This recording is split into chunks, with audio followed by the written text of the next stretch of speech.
Әйел асханада кешкі ас дайындап жатыр екен. 12 жасар ерке ұлы жанына келеді. Қолында бір парақ қағаз бар және анасына беріп оқыңыз деді. Анасы парақты оқи бастады. Сөйтсе бала былай жазып қойыпты: менің бір айда істеген жұмыстарымның төлемақысы. Таңертең қоқысты шығарғаным үшін айына 1000 теңге. Анам жоқта үйлерді жинағаным үшін айына 3000 теңге. Мектептен 5 алып келгенім үшін 2000 теңге. Анам ауырып қалғанда оған қарап дәріханадан дәрілерін алып келгенім үшін 4000 теңге.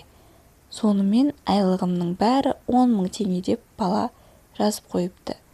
Анасы баласына жымиып қарады да қаламды алып парақтың екінші бетіне аударып бір нәрсе жазады да ұлына береді.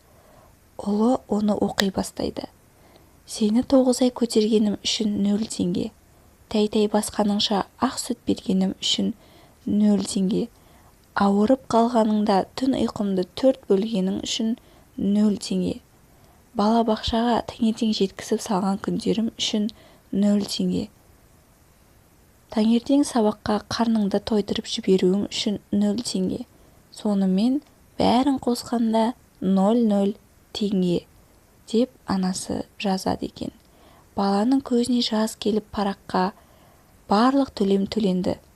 Қайтарымы өмірімнің соңына дейін сізге қызмет ететін боламын анашым деп жазып қойыпты.